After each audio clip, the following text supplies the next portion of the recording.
नमस्कार, मैं हूं चित्रा त्रिपाठी। शाम के 5 बजने वाले हैं। ये वक्त है आप सभी के पसंदीदा कार्यक्रम दंगल का। आज का दंगल महाराष्ट्र में चल रहे सियासी महाभारत पर है।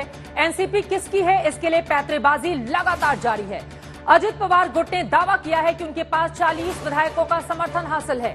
अजित पवार ने पार्टी का नया दफ्तर भी खोल डाला। उधर शरद पवार गुट की ओर से महाराष्ट्र के अलग अलग जगहों पर बैठकों का दौर चल रहा है। शरद पवार ने तो बागी गुट को चेतावनी देते हुए यहां तक कह दिया कि कोई भी उनकी तस्वीर का इस्तेमाल बिना उनकी इजाजत के नहीं कर सकता है। दोनों ओर से मोर्चेबंदी जारी है, क्योंकि कल यानी कि 5 जुलाई को शरद पवार और अजित पवार दोनों ने पार्टी पदाधिकारियों की बड़ी बैठक बुलाई है। पार्टी पर कब्जे के शक्ति परीक्षण से पहले आज उद्धव ठाकरे की पार्टी की ओर से सुप्रीम कोर्ट में एक अर्जी डाली गई है और मांग की गई है कि एकनाथ शिंदे गुट के विधायकों की अयोग्यता के मसले पर स्पीकर 2 हफ्ते के अंदर फैसला करें। इन सारी हलचलों के बीच अब सवाल यही है कि क्या शिवसेना की तरह एनसीपी के बागी गुट को साथ लेकर बीजेपी ने महाराष्ट्र में एक तीर से कई शिकार कर लिया है? क्या उद्धव ठाकरे के अलग होने के बाद महाराष्ट्र में मजबूत दिख रही अघाड़ी फिर से कमजोर पड़ गई है? और क्या बीजेपी ने एकनाथ शिंदे गुट के अयोग्य करार दिए जाने के खतरे से बचने के लिए ही एनसीपी के बागी गुट को साथ में ले लिया है? ऐसे तमाम सवालों पर आज के दंगल में बड़ी चर्चा करने वाले हैं, लेकिन उसके पहले यह रिपोर्ट देखिए।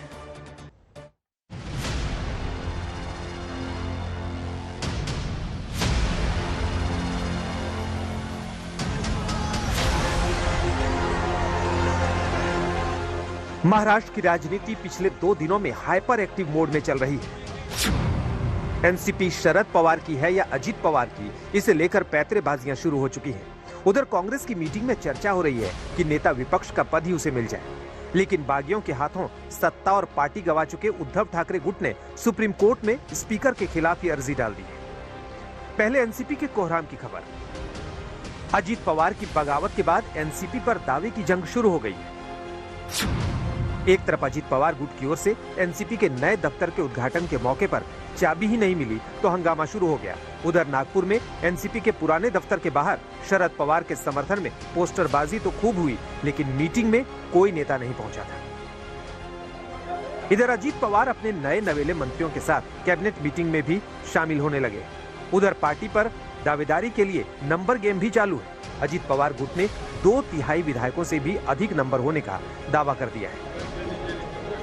40च्या वर चांगला नंबर आहे। मी बोलले। लेकिन पार्टी पर कब्जे की बात सिर्फ विधायकों के समर्थन से नहीं बनेगी। साल भर पहले महाराष्ट्र ने शिवसेना के बंटवारे की जो कहानी देखी थी, अब एनसीपी के बंटवारे का किस्सा भी उसी राह चल पड़ा है। जो क्रिमिनल लोग होते हैं उनके एक मोडस ऑपरेंडी होते हैं काम करने। जो सीरियल किलर्स होते हैं, सीरियल रेपिस्ट होते हैं, हाँ, सीरियल करप्शन वाले लोग होते हैं, उस तरह से ये सीरियल पार्टी तोड़ने वाले थे। अब मामला 2 जगह जाएगा। विधानसभा अध्यक्ष फैसला लेंगे कि अजित पवार गुट को मान्यता देनी है या नहीं। चुनाव आयोग को तय करना है कि असली एनसीपी कौन है, और इसके लिए सिर्फ विधायकों, विधान परिषद सदस्यों, लोकसभा और राज्यसभा सांसदों के अलावा पार्टी पदाधिकारियों के समर्थन पर भी विचार किया जाएगा। यही वजह है कि अब 5 जुलाई को शरद पवार और अजित पवार दोनों ने पार्टी पदाधिकारियों की बैठक बुलाई है। शरद पवार ने तो पार्टी पदाधिकारियों से हलफनामा लेकर आने को कहा है। फिलहाल विधानसभा स्पीकर विधायकों के बहुमत के आधार पर फैसला कर सकते हैं। वो पॉलिटिकल पार्टी कौन रिप्रेजेंट करता है? जब मेरे सामने ये विवाद है, जब 2 व्यक्ति उस पॉलिटिकल पार्टी की लीडरशिप क्लेम कर रहे हो, तब सर्वप्रथम मुझे ये तय करना पड़ेगा कि उस पॉलिटिकल पार्टी की लीडरशिप कौन है, कौन रिप्रेजेंट कर रहा है, और उसके अनुसार मुझे विप को रिकॉग्निशन देना पड़ेगा। वैसे स्पीकर के पास अभी शिवसेना की बगावत वाला केस भी है, जिसमें उन्हें एकनाथ शिंदे गुट के विधायकों की अयोग्यता पर फैसला करना है। सुप्रीम कोर्ट ने स्पीकर पर ही वो फैसला छोड़ा था, लेकिन स्पीकर की ओर से हो रही देरी के खिलाफ अब उद्धव गुट सुप्रीम कोर्ट पहुंच गया है। उद्धव ठाकरे की पार्टी का आरोप है कि स्पीकर जानबूझकर अयोग्यता वाले मसले को लेकर फैसले में देरी कर रहे हैं। विधायक सुनील प्रभु ने सुप्रीम कोर्ट में अर्जी देकर गुहार लगाई है कि 3-3 ज्ञापन देने के बावजूद स्पीकर फैसला नहीं ले रहे, लिहाजा अदालत 2 हफ्ते के अंदर स्पीकर को फैसला करने का निर्देश दे। सर्वोच्च न्यायालयाच्या निवाड्यानुसार महाराष्ट्रातल्या आमदारांवरती फुटलेल्या आमदारांना अपात्र ठरवलं जाईल. त्यात मुख्यमंत्री शिंदे सुद्धा आहेत आणि तोच निकाल राष्ट्रवादीच्या फुटलेल्या गटाला लागू करू शकतो 100%. I don't think the elections to assembly will be too far. There will be immediate elections. The Supreme Court will have to intervene in such situation.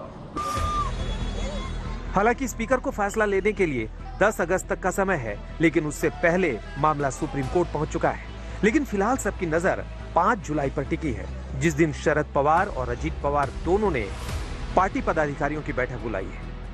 आज तक ब्यूरो. साहिब यानी कि शरद पवार के साथ दादागिरी दिखा रहे हैं अजित पवार, लेकिन शरद पवार भी मानने को तैयार नहीं है. अब सवाल यह है कि असली एनसीपी किसके पास, इसका फैसला तो कल होगा. लेकिन इन सब के बीच आपको बता दें, ताकत दिखाने की कोशिशें दोनों ही गुटों की ओर से की जा रही है. बीजेपी बेहद खुश है तो उधर कांग्रेस पार्टी भी अपने लिए इसमें आपदा में अवसर की स्थिति क्या देख रही है. कई ऐसे सवाल हैं जिसको लेकर बड़ी चर्चा करने वाले हैं. दंगल में खास मेहमान जुड़ चुके हैं, उनका तारुफ आपसे करवा देती हूं. शहजाद पूनावाला जी, राष्ट्रीय प्रवक्ता भारतीय जनता पार्टी के स्टूडियो में हमारे साथ मौजूद हैं. Atul Londhe Patil ji, spokes person Congress party के हमारे साथ मौजूद हैं.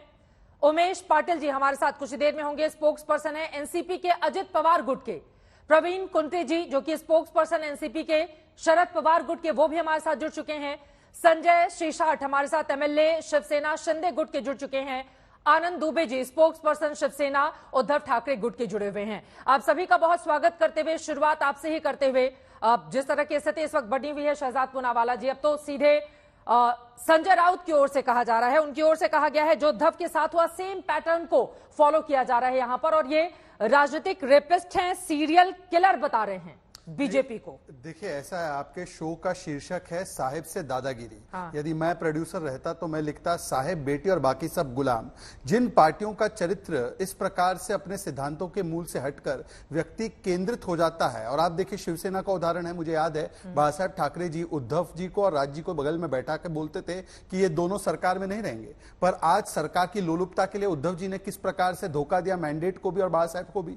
उसी प्रकार से एनसीपी का मूल केंद्र क्या था कि सोनिया गांधी के विदेशी नेतृत्व में काम नहीं करना है, फिर कांग्रेस के साथ चले गए. तो वो चीज इतनी व्यक्ति केंद्रित हो जाती है कि वो पार्टियां अपने सिद्धांतों से हटते, तो निश्चित रूप से पूरी पार्टी हमारे साथ आई है. शिवसेना पूरी पार्टी हमारे फायदे में तो बीजेपी ही है ना. इसी नहीं, फायदे नुकसान की बात नहीं. चित्रा जी पहले तो समझ लीजिए कि मुझे बड़ी आपत्ति होती है जब आप कहते हैं कि बगावती गुट हमारे साथ आए. एक बात समझ लीजिए, एनसीपी का एलओपी, एनसीपी का वर्किंग प्रेसिडेंट, एनसीपी का फाउंडिंग मेंबर दिलीप वलसे पाटिल, उनका चीफ व्हिप, उनका विधायक दल, उनकी सबसे वरिष्ठ महिला नेता, उनके सबसे वरिष्ठ आदिवासी नेता, उनके सबसे वरिष्ठ दलित नेता, ये सारे लोग हमारे साथ है. तो पूरी पार्टी हमारे साथ है. होंगे दल बदल कानून से खुद को बचाने के लिए. जी मैं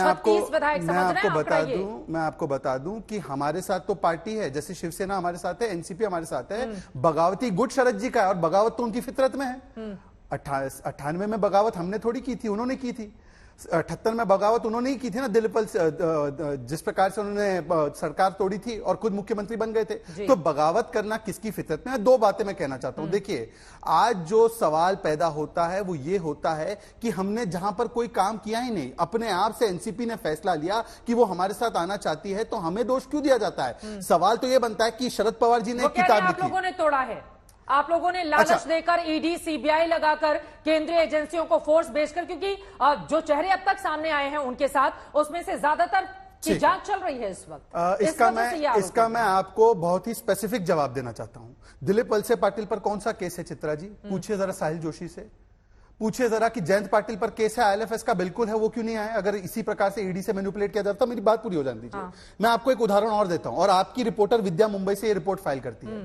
प्रताप सरनायक, इनके ऊपर टॉप्स केस था, उसको उद्धव जी की सरकार ने मुंबई पुलिस के द्वारा बंद कराया दिसंबर 2021 में. हमारी सरकार जून 2022 में आती है, ईडी खड़े होकर हाईकोर्ट में दिसंबर में कहती है कि केस चलेगा, क्लोजर रिपोर्ट एक्सेप्ट मत कीजिए हाईकोर्ट में. यह है उसकी रिपोर्ट, ये देखिए, ये विद्या की फाइल की गई तो रिपोर्ट। यही तो बात मेरा केवल कहना इतना आपके वहां आ जाते मेरा हैं लोग, केवल जो कहना इतना बीजेपी है। की वॉशिंग मशीन में सब साफ हो हाँ, जाते हैं, वॉशिंग मशीन उधर रहते हैं तो उसके बाद सब आपको बुरे वॉशिंग दिखाई देते मशीन हैं। वॉशिंग मशीन ठीक है, एक सेकंड अतुल मैं जी, इसका हाँ, जवाब केवल दे जल्दी दूं। से। वॉशिंग मशीन की बात धोबी घाट चलाने वाले लोग ना करें। मुझे एक बात बताइए, उद्धव जी ने तो वोट लिया था किसके नाम पर? कांग्रेस मोदी के जी। प्रवक्ता मुस्कुरा रहे हैं हाँ, आपकी वो बातों मुस्कुराएंगे, पर। उनकी मुस्कुराहट 1-2 मिनट में जाएगी। आप सुन लीजिए मेरी बात। मुझे बताइए कि उद्धव जी ने वोट लिया, बड़ी फोटो नरेंद्र मोदी जी की और देवेंद्र फडणवीस जी की लगाकर, फिर पूरी पार्टी लेकर वहां चले गए। दूसरी बात, छगन भुजबल जी ओरिजिनली एनसीपी में थे, शिवसेना से थे, कौन सी वॉशिंग मशीन थी?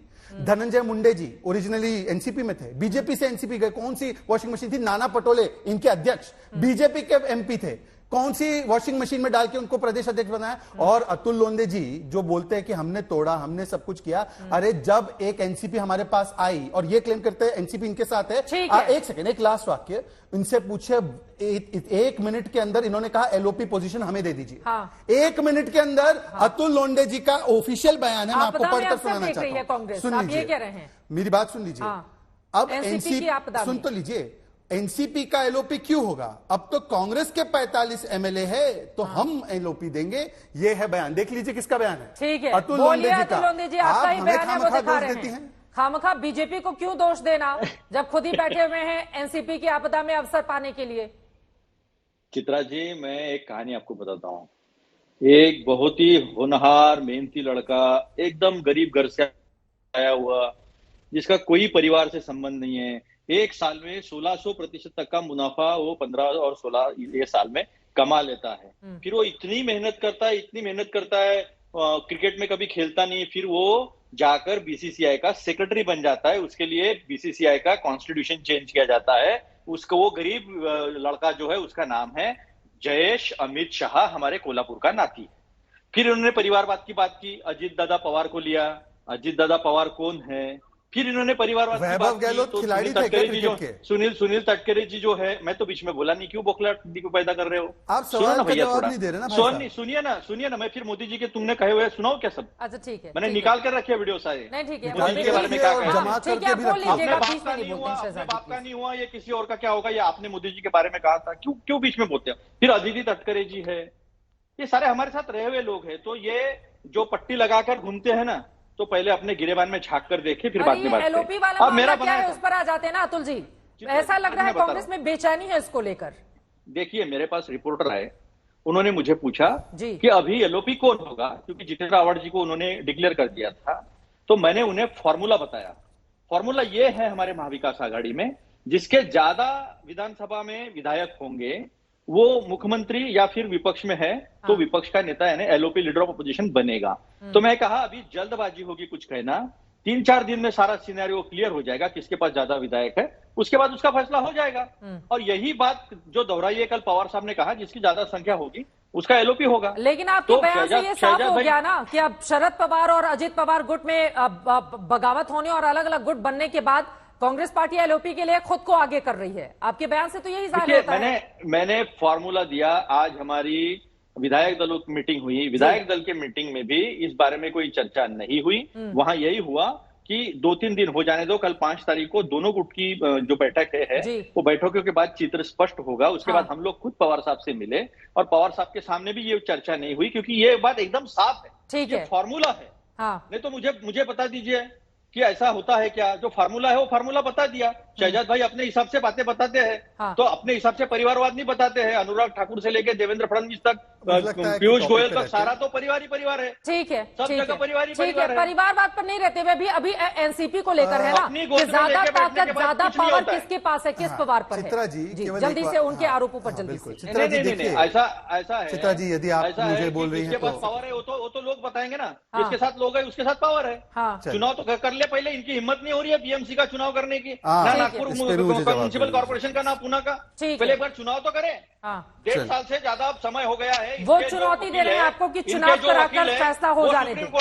ठीक है सर, सुप्रीम कोर्ट में पेश नहीं होते हैं। ओके, और ये डर के मारे अब देखिए चित्रा जी, आप थोड़ा सा अन्याय कर रही है। ठीक है, जो डर रहा है, जिसको पता चित्रा है जी कि लंबा जनता होता जा रहा है भाषण, इसलिए सब कर रहे हैं। ठीक है, तुम्हारा भाषण सबसे ज्यादा लंबा हुआ, जरा देख लो। ठीक है सर, ठीक है, जल्दी से आप जवाब दीजिए, 3 और लोग इंतजार। देखिए चित्रा जी, सबसे पहले ये फॉर्मूला नहीं, इन्होंने नियत बता दी। उनका ऑफिशियल स्टेटमेंट एएनआई पे कोटेड है। देखिए चित्रा जी बीच में हस्तक्षेप होगा ठीक है, तो फिर और अतुल डिले पाटिल होगा। जी, मैं अपनी बात फिर प्लीज, से शुरू अतुल करूंगा। पाटिल जी प्लीज, इनकी एक बात एक हो जाए, करके ठीक अपनी है, अपनी ठीक बारी है, में बहुत बात रखिए। परेशान नहीं होते हैं, मैं हूं उनको, आप बोले।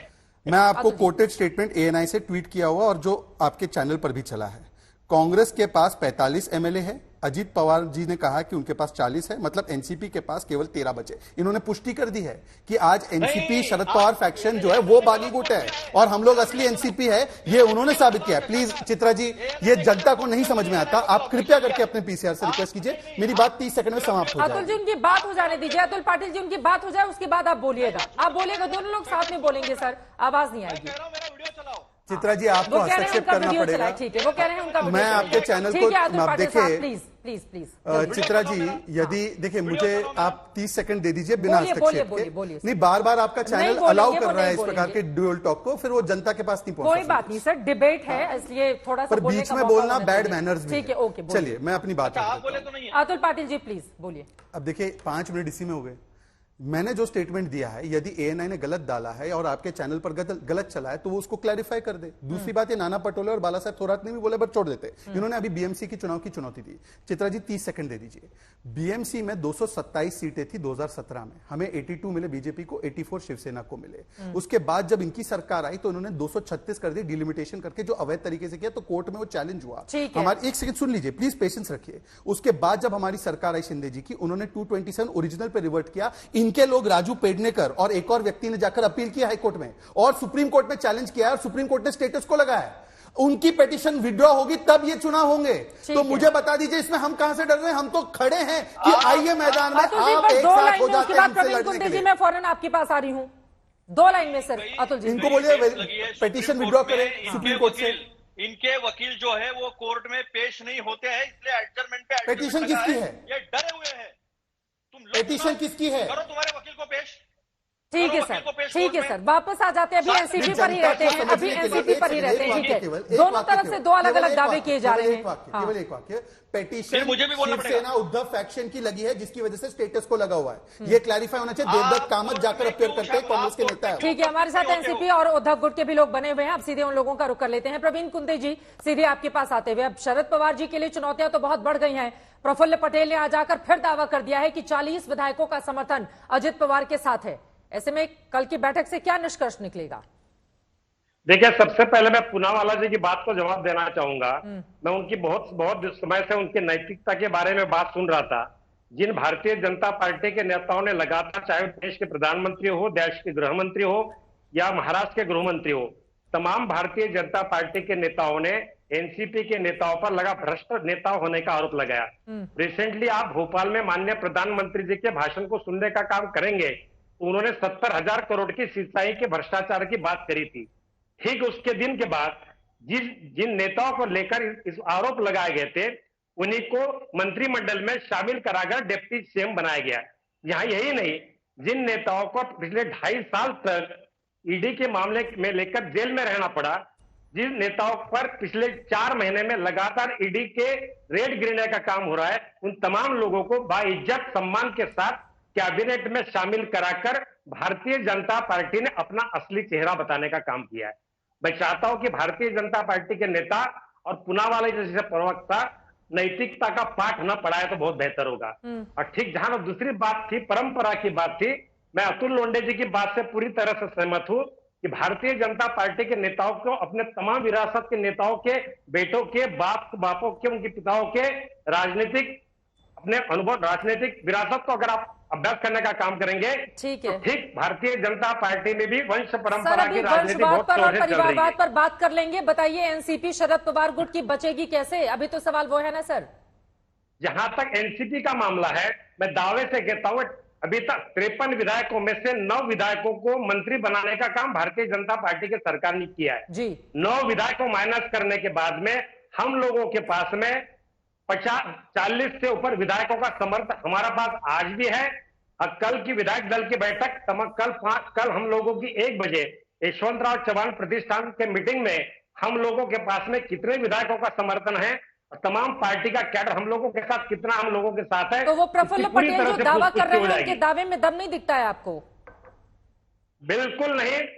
जो विद्रोही गुट हम लोगों का पार्टी का, उनके पास फिलहाल 9 से 10 विधायकों के से ज्यादा उनके पास समर्थन नहीं है।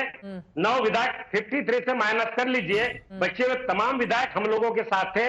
और शपथ ग्रहण समारोह में माननीय अजीत दादा के साथ जितने भी विधायक थे, लगभग आधे से ज्यादा विधायक फिर से आदरणीय पवार साहब के साथ में कल कराट के दौरे में लौट आए। और जहां तक हमारे एनसीपी के राजनीतिक वजूद का सवाल है, पूरी महाराष्ट्र की जनता जानती है, जब तक पवार साहब हमारे साथ है तब तक एनसीपी के वजूद को महाराष्ट्र की राजनीति में कोई दो पवार हो गए ना, समाप्त नहीं कर यहाँ पर दो पवार हो गए। अब बारामती सीट को ही उठाकर देख लें, वहां पर सुप्रिया सुले वहां से सांसद हैं, तो उसी बारामती से विधायक है अजित पवार। पवार मतलब शरद पवार, हाँ। और राष्ट्रवादी एनसीपी मतलब शरद पवार, और अजित पवार, शरद पवार के एनसीपी का कोई मतलब नहीं है, हाँ। पूरी प्रदेश की जनता जानती है। और अजित पवार, उनके पास कोई ताकत नहीं है। बगैर शरद पवार एनसीपी की कोई औकात नहीं महाराष्ट्र की पॉलिटिक्स में। उन्होंने जो आरोप लगाए हैं बीजेपी पर, उस पर जल्दी से आप जवाब मुझे दीजिए। लगता है कि क्या अजीत पवार जी इतने ही असक्षम थे तो एलओपी पूरे गठबंधन का क्यों बनाकर रखा था? और जब तक उनके साथ 1 बजे तक थे तब तक वो चमत्कारी, और आज वो भ्रष्टाचारी इस प्रकार से, और अपनी ही सरकार का भ्रष्टाचार मान रहे। वो भ्रष्टाचार मानने और हुआ कब? कांग्रेस एनसीपी की सरकार के दौरान। देखिए चित्रा जी, मैं किसी के बीच में नहीं बोला, मेरी बात इंटरप्ट हो जाएगी। अच्छा चलिए, ये मान्यवर कब हुआ था पूरा भ्रष्टाचार? तो मान रहे कि कांग्रेस, आप प्रवीण कुंटे जी आप मान रहे हैं, आप एक तरीके से मान रहे हैं कि दोनों लोग बोलेंगे, समझ में नहीं आएगा। प्रवीण जी आप बोल लीजिएगा, इनकी बात हो जाए उसके बाद आपको बोलने का पूरा मौका मिलेगा। आपने जो आरोप लगाए हैं बीजेपी पर, उस पर जवाब ले लेते हैं। देखिए, मुझे पहली बार ऐसा दिखाई दे रहा है कि कार्यकारी अध्यक्ष हमारे साथ था तो चमत्कारी, और 2 बजे के बाद भ्रष्टाचारी, हमारे साथ एलओपी चमत्कारी, उनके पास चला गया तो भ्रष्टाचारी, और अपनी सरकार का भ्रष्टाचार मान रहे। प्रवीण जी, ऐसे डिबेट नहीं होती। प्रवीण जी कृपया करके अपनी बारी में बोलिए, अच्छे डिबेट का परिचय दीजिए। महाराष्ट्र से हम एक दूसरे की बात को सुनते हैं, ये हमारा संस्कृति है। अब सुन लीजिए, 10 सेकंड में खत्म कर रहा हूं। मैं आपको इन्होंने अभी बड़े सिद्धांतों की बात की। ये प्रभु चावला को दिया गया इंटरव्यू शरद पवार जी का। ये तब तक ये गाड़ी चलने वाली है वहाँ, तो आपको पॉसिबिलिटी नहीं लगती कि शिवसेना और आपकी जो कांग्रेस पार्टी है मिलके कभी सरकार बना लेंगे वहाँ? कहाँ? मुंबई में सेना के साथ? हाँ, हमारी पार्टी कभी सेना के साथ सरकार नहीं बनेगी, न बीजेपी के साथ। ये तो बहुत पुराना है। एक सेकंड ना, सुन लीजिए ना। आपने 2000 वर्ष में बाला साहेब ठाकरे जी को जेल में डाला था, आपने उनके परिवार को सांप्रदायिक घोषित किया था। शरद पवार जी कहते हैं सेकुलरिज्म के नाम पर कसम खा के कहता हूं इनसे कभी हाथ नहीं मिलाऊंगा। आप हमें सिद्धांतों के बारे में बता रहे हैं। अरे आपका अलायंस ही अननेचुरल था, आपका अलायंस अननेचुरल था, और इसीलिए जैसे बिहार में पुल जल समाधि लेता है वैसे एनडीए भी जल समाधि ले रहा है। मुझे बताइए ना, सावरकर जी पर आपकी विचार और कांग्रेस पार्टी के विचार मेल खाते हैं क्या? ठीक है, अभी सावरकर जी पर बात नहीं करते हैं, मेन मुद्दे पर रहते हैं, एनसीपी पर ही बात करते हैं। संजय श्रीसाद जी हमारे साथ मौजूद हैं, एमएलए हैं शिवसेना शिंदे गुट के, जो सरकार में शामिल है। मुख्यमंत्री शिंदे जी हैं। अब सीधे संजय जी आपसे सवाल करते हुए, कहा जा रहा है कि एक तीर से कई निशाने कर लिए हैं बीजेपी ने, और अब शिंदे जी बीजेपी की मजबूरी नहीं रह गए हैं, अब तो अजित पवार भी साथ आ गए हैं।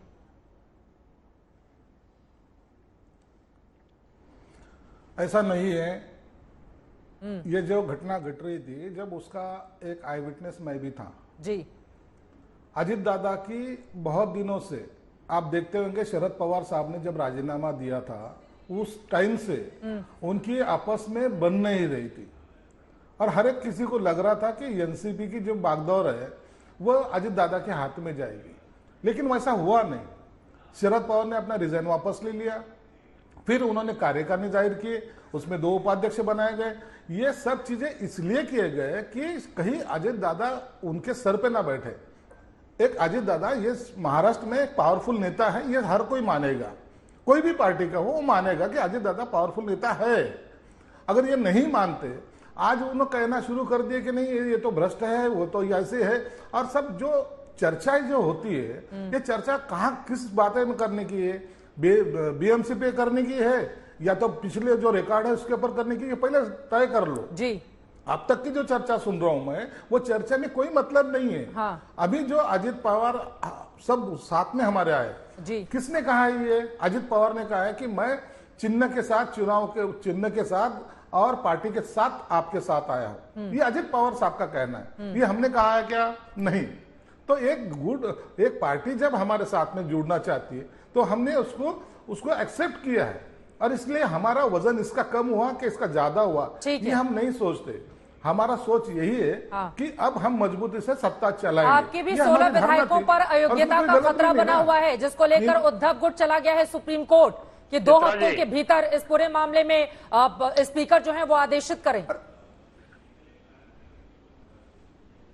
अरे काम, उनको कोई काम नहीं है, उद्धव गट को कोई काम नहीं है। देखिए अभी सुप्रीम कोर्ट ने बोला है कि ये सब जो बॉल है वो विधानसभा अध्यक्ष के इसमें गया, कोर्ट में गया, विधानसभा अध्यक्ष उसका निर्णय लेंगे। निर्णय हुआ नहीं, अभी हियरिंग हुई नहीं, उसके पहले सुप्रीम कोर्ट में जा रहे। इसका मतलब मायने यही रखता है कि इनको सुप्रीम कोर्ट में हर टाइम कोई ना कोई पिटीशन डालना और ये टाइम किल करना, और लोगों को, उनके विधायकों को, पर्सनली उनके विधायकों को जो अपात्र होने वाले हैं उनके ऊपर एक दबाव रहना चाहिए। आनंद दुबे जी अब इसका जवाब देंगे, मैं आपके पास फौरन आऊंगी आनंद जी। अब तुम जाओ मत। ठीक है, लेकिन उसके पहले उमेश पाटिल जी हमारे साथ जुड़ चुके हैं। आप अजित पवार एनसीपी के स्पोक्स पर्सन हैं।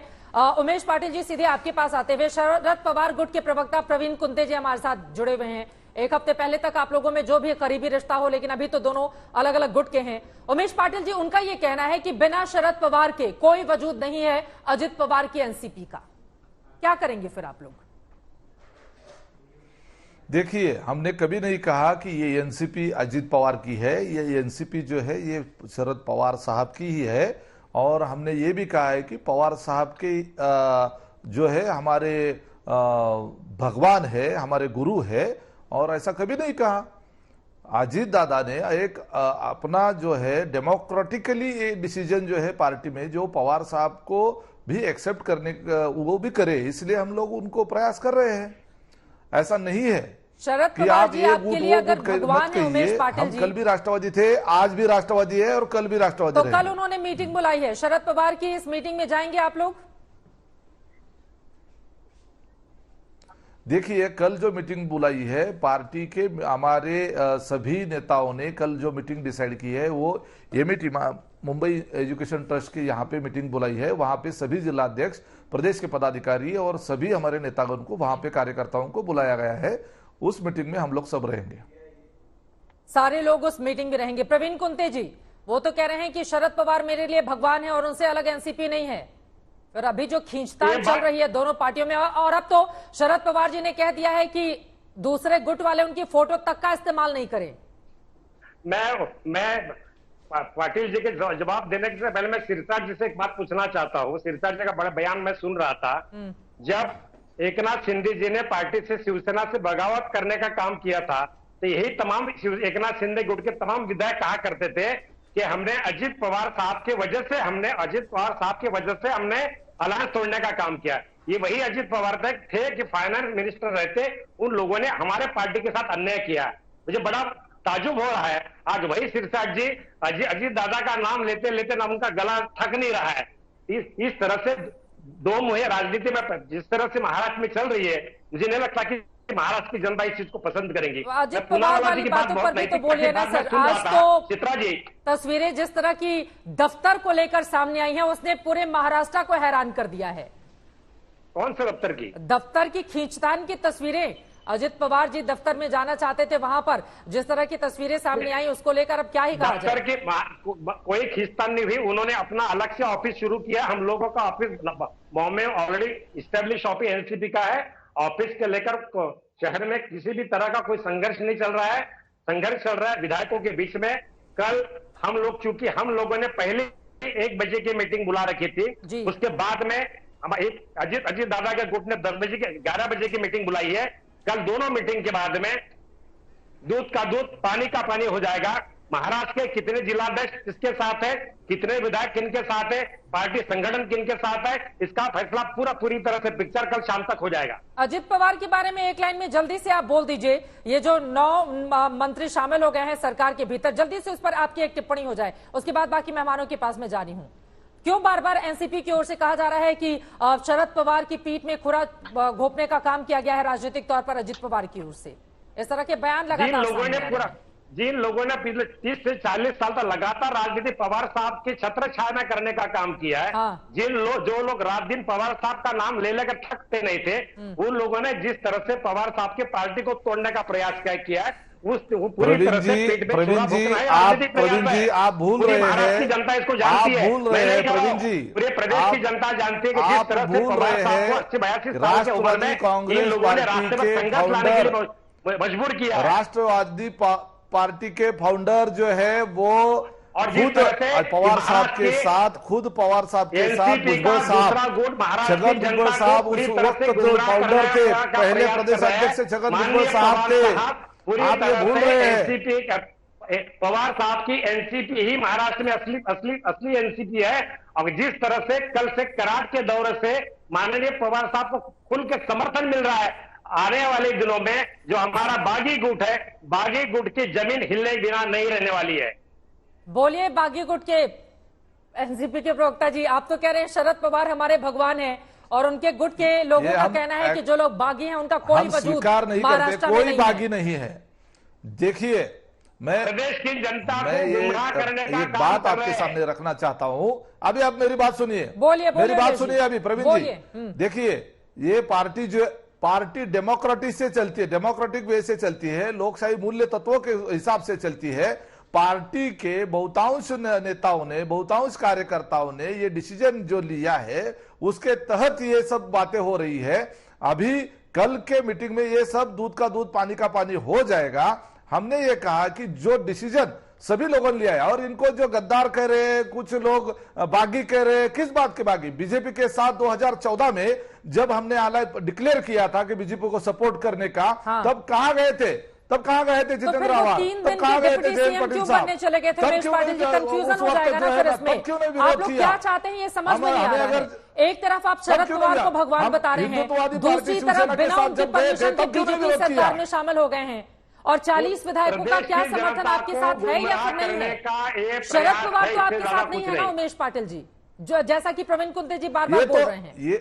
और उन्होंने कह दिया है कि एक टाइम खाना खाऊंगा, पार्टी को जिंदा कर दूंगा मैं।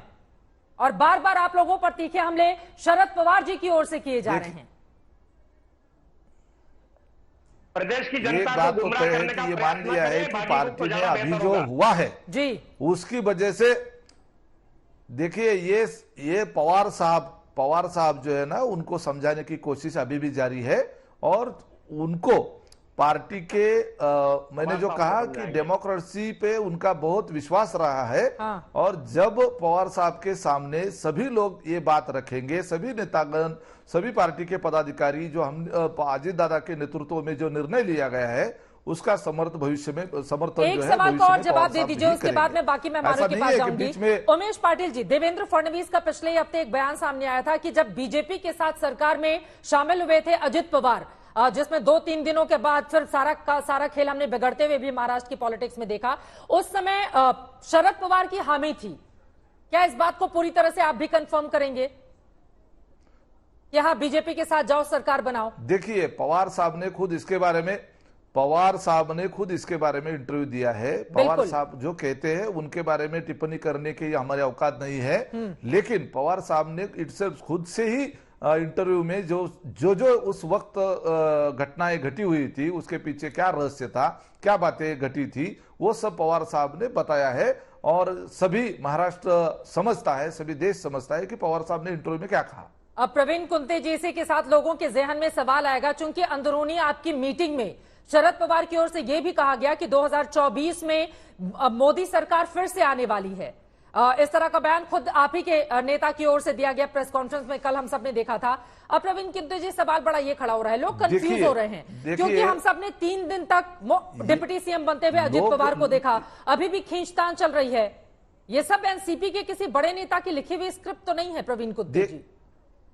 जिस तरह से ये गलत अफवाह फैलाने का काम कर रहा है, पूरी तरह से महाराष्ट्र की जनता को भ्रम में डालने का प्रयास है, ताकि ये लोग बागी गुट के लोग इस बात का प्रयास करते हैं कि हम लोगों के पीछे पवार साहब का आशीर्वाद है, पवार साहब के सहमति से हम लोग कर रहे हैं, ताकि प्रदेश की जनता को भ्रम में रखा जाए। ये पूरी तरह से एक साजिश है। ये साजिश पूरी तरह से नाकाम होने वाली है और प्रदेश की जनता पूरी तरह से जानती है। और जिस तरह से कल से माननीय पवार साहब के दौरे को जन समर्थन मिल रहा है और जिस तरह से लगातार टूट विधायक फिर से वापस बड़े आ रहे नेता है महाराष्ट्र के, उनको जन समर्थन मिलता हुआ नजर तो आएगा, लेकिन सवाल पार्टी का है ना, पार्टी में जो टूट पड़ी हुई है। जल्दी से एक और सवाल का जवाब मैं आपसे चाहूंगी, क्योंकि लोग कंफ्यूज हैं।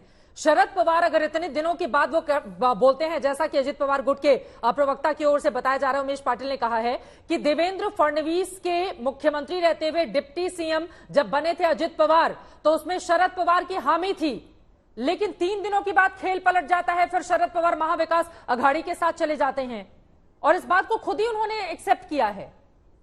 तो लोग कंफ्यूज हैं। प्रवीण कुंते जी, पवार साहब ने ये भी कहा था शपथ बगैर मेरे मर्जी के शपथ विधि कैसे हुआ? पवार साहब ने उस पर भी उंगली उठाने का काम किया, उस पर जवाब आना चाहिए ना। पवार साहब के सहमत शपथ विधि के लिए पवार साहब की सहमति नहीं थी, ये भी बात पवार साहब ने कही है। इस बात को दोहराने की आवश्यकता है। क्यों बार बार ये कहा जा रहा है कि पवार साहब की सहमति से हो रहा है? फिर से इस बार भी वही प्रयास चल रहा है कि इनके विद्रोह में पवार साहब की सहमति है, क्योंकि ये लोग जानते हैं बगैर पवार साहब का नाम लिए उस वक्त अजित दादा को उस वक्त विलन बनाया गया ना, अजित उस वक्त अजित दादा को विलन बनाया गया। हाँ, और अभी तो उसके खुलासे क्यों नहीं हुए? किसने विलन बनाया? पाटिल साहब,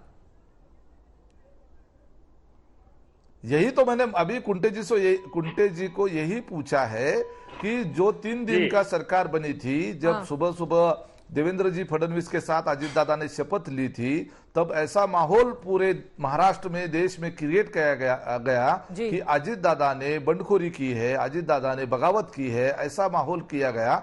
लेकिन बाद में जो चीजें सामने आई उससे एक बात क्लियर हो गई थी कि अजित दादा ने कोई बगावत नहीं की थी। तो ये समझने की बात है कि अभी भी कोई बगावत नहीं है। पार्टी के फाउंडर रह चुके प्रफुल्ल जी पटेल साहब, पार्टी के फाउंडर रह चुके हमारे भुजबल साहब, ये दिलीप राव वळसे पाटील साहब, ये सब लोग जो है यही पार्टी है ना, जनता को यही पार्टी है का काम इनका गुट कर रहा है। लेकिन इस बार इस कहानी को महाराष्ट्र की जनता पूरी तरह से समझ रही है। अब महाराष्ट्र की जनता तो कंफ्यूज हो गई है। यहाँ पर एनसीपी के 2 नेता बैठे हुए हैं अलग अलग गुट के, दोनों के अपने ही अपने दावे हैं, लेकिन किसके दावे में कितना दम है ये कल यकीनन जब विधायक और सांसद एक साथ खड़े होंगे अलग अलग गुटों के साथ, उसके बाद तस्वीर बहुत हद तक साफ हो जाएगी। लेकिन जल्दी से आनंद जी मैं आपके पास आ रही हूँ, एक ग्राफिक्स दिखाना चाहूंगी अपने दर्शकों को। महाराष्ट्र में 1 साल पहले शिवसेना टूटी थी, 1 साल के बाद एनसीपी टूटी, ठीक वही तरीका, वही माहौल, वही टारगेट। तो आखिर ऐसा क्या हुआ है कि दोनों ही दलों में साल भर के अंदर एक नया गुट उभरा और पार्टी दो फाड़ हो गई है? इसे ठीक से समझने के लिए आपको महाराष्ट्र में लोकसभा सीटों के गणित को समझना होगा। महाराष्ट्र में 2019 में लोकसभा चुनाव हुए तो उद्धव ठाकरे की शिवसेना बीजेपी के साथ थी, तब यूपीए के घटक रहे कांग्रेस और एनसीपी को कुल 6 सीटें ही मिली थी और दोनों का वोट शेयर मिला दे तो वो 32% था। लेकिन इसके ठीक 3 साल के बाद जब उद्धव ठाकरे की शिवसेना टूट गई थी, तब मूड ऑफ द नेशन ने सर्वे किया तो पता ये चला कि यूपीए के पाले में करीब 47% वोट हो गए और 30 सीटों पर यूपीए का दबदबा दिखने लगा। 1 साल के बाद फिर जब 2023 में मूड ऑफ द नेशन का सर्वे हुआ तो 48% वोट शेयर के साथ 34 सीटों पर यूपीए का दबदबा दिखने लगा, क्योंकि तीनों ही पार्टियां एक साथ थी महाविकास अघाड़ी के साथ। जाहिर तौर पर यूपीए या महाराष्ट्र के नजरिए से कहें तो एमवीए यानी कि महाविकास अघाड़ी की ये बढ़ती ताकत बीजेपी के लिए बेचैनी का सबसे बड़ा कारण बन चुकी थी। यही वजह है कि बीजेपी किसी भी सूरत में एमवीए का वज्रमूठ तोड़ना चाहती थी और पिछले 2 साल में 2 कोशिशों के साथ उसमें कामयाब होती हुई भी क्या बीजेपी दिखाई दे रही है, ये बड़ा सवाल बना हुआ है। आप इसका जवाब दीजिएगा। हमारे साथ बने हुए हैं बीजेपी के प्रवक्ता, लेकिन मैं आपके पास आऊंगी उसके पहले पूनावाला जी चलते हैं आनंद दुबे के पास, क्योंकि सबसे ज्यादा दर्द आप लोगों ने उन्हीं को दिया है। आनंद दुबे जी, अब तो महाविकास अघाड़ी टूट गई और इसका फायदा इन्हीं लोगों को मिलेगा, पूनावाला जी की पार्टी को? बिल्कुल नहीं मिलेगा। चित्रा जी नमस्कार। भारतीय जनता पार्टी ने भारत की स्वस्थ लोकतांत्रिक राजनीतिक व्यवस्था को बीमार और घायल कर दिया है। इनकी कथनी और करनी में कितना बड़ा अंतर है 1 मिनट में समझाता हूं।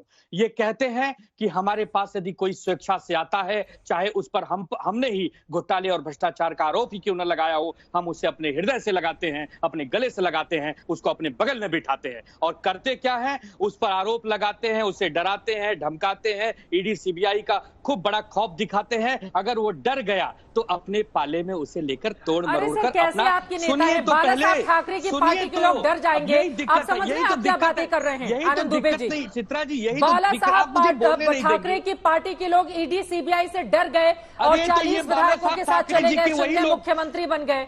चित्रा जी, ये वही बाला साहब ठाकरे जी के लोग बैठे हैं जो कहते थे कि उद्धव ठाकरे साहब आप महाविकास आघाड़ी से बाहर निकल जाइए, अजीत दादा पवार वित्त मंत्री रहते हुए हम लोगों को फंड नहीं देते थे, इसके लिए हम बहुत नाराज हैं, आपने हिंदुत्व छोड़ दिया है इसलिए हम बहुत नाराज हैं, आप हमारे पास आ जाइए, हम अब आपके पास वापस आ जाएंगे। ये वही लोग हैं। उसके बाद सुनिए, उसके बाद हम जाते हैं चुनाव आयोग। चुनाव आयोग कहते हैं कि नहीं भैया, ये पार्टी तो उन बागियों की है, ये पार्टी उन गुट लोगों की है। उसके बाद हम सुप्रीम कोर्ट में जाते हैं। सुप्रीम कोर्ट कहते हैं आप विधानसभा अध्यक्ष के पास जाइए। हम विधानसभा अध्यक्ष के पास जाते हैं, एक समय की सीमा बनाई जाती है, सीमित समय में फैसला देना होता है, लेकिन वो कैसे होगा जब विधानसभा अध्यक्ष भारतीय जनता पार्टी के चुने हुए विधायक हैं? तो हम क्या उम्मीद करें कि वो कब फैसला देंगे? उस समय पर समय पास करते हैं, फिर हम सुप्रीम कोर्ट जाते हैं, फिर इनके पेट में दर्द होता है कि उद्धव गुट सुप्रीम कोर्ट क्यों जा रहा है। अरे भाई, बंद कर दीजिए लोकतांत्रिक प्रक्रिया, आप बंद कर दीजिए पक्ष विपक्ष का खेल। आप केवल ये कहिए कि कुछ भी हो बीजेपी को ही चुन दीजिए, क्योंकि आप किसी को भी चुनेंगे हम उसे प्रेम से चाहे डराकर अपना ही बना लेंगे। जब अपना ही बना लेंगे तो बाकी विपक्ष की जरूरत क्या है?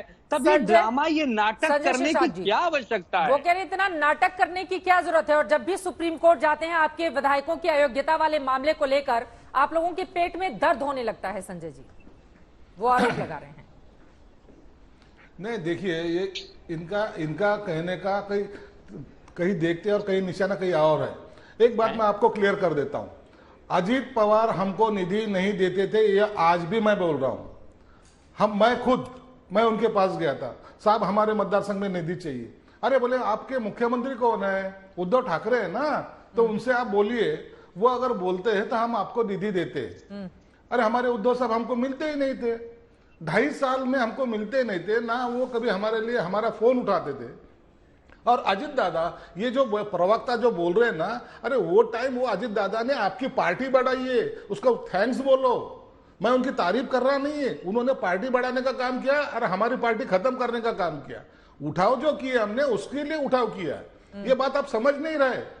और आज भी तुम जो अजीत दादा को इनको ईडी बीडी ये सब जो बता रहे हैं ना, ये सब चक्कर, ये जो चक्कर जो बता रहे हैं ना, अरे क्यों चोरी करते हो? क्यों चोरी करते हो? हमारे पे क्यों नहीं ईडी? आपके ऊपर क्यों ईडी आ रही? और एक नोटिस क्या दिए, आप भाग गए? ये कैसा होता है?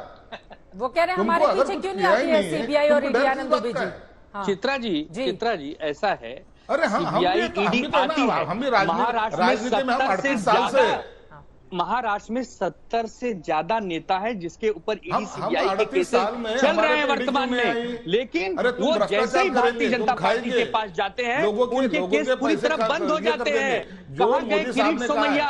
कहां गए जो कहते थे हसन मुश्रीफ जी को जेल भेजूंगा, और जेल भेजते भेजते मंत्रालय के खूबसूरत ऑफिस तक पहुंचा दिया। शरद पवार साहब ने 2014 में 2014 समझ में नहीं आएगा। ठीक है, शहजाद जी भी कुछ जोड़ना चाह रहे हैं। देखिए चित्रा जी, बीजेपी को पार्टी क्यों दिया था? अरे अजीत दादा ऐसा नहीं गए, अजीत दादा ऐसा नहीं गए सवेरे शपथ विधि को, जब तक उनको बोला नहीं गया, जब तक वो शपथ विधि को नहीं गए थे, उनको तुमने टारगेट कर दिए, पिंजरे में लाके खड़े कर दिए अपनी राजनीति के लिए। और बोलते कैसे है कि हमने गुगली डाले तो वो आउट हुए तो हम क्या करेंगे? अभी फिर हमने जब अभी बॉल डाला है, आप क्लीन बोल्ड हो गए, उसका क्या करेंगे आप? तो उसका दर्द आपको हो रहा है। हमें बोलने दीजिए, वो आप सोच रहे हो, बोलने दीजिए। और हमारे पे ये कहते हैं कि अजीत दादा पवार ने पार्टी बढ़ाई। अरे भाई, उन्होंने अगर पार्टी बढ़ाई तो आपने क्या किया? आपने तो पार्टी तोड़ी। तो कम से कम अजीत दादा से तो कुछ सीखिए, जो आज आपके उप मुख्यमंत्री हैं, जिनके अंडर में करने का वजह एमएलए हैं, जिनकी सरकार में हम बोल उनसे तो कुछ सीखे होते। आज हम बोल सकते हैं, स्वाभिमान से बोल सकते हैं हम। अरे आप किसकी बातें करते हो? चलिए, वक्त कल में इतने अजीत की दादा इजाजत जी देता है। आप तमाम मेहमानों का बहुत शुक्रिया हमारे साथ इस चर्चा में शामिल होने के लिए। क्या शिंदे से सीख रहे हैं अजित पवार और क्या मिलेगी उसमें कामयाबी? 40 विधायकों का समर्थन क्या वास्तव में उनको हासिल है? कल इसका फैसला होगा जब अलग अलग गुटों की तरफ विधायक और सांसद जाते हुए नजर आएंगे। इस खबर पर लगातार आज तक की नजर बनी रहेगी।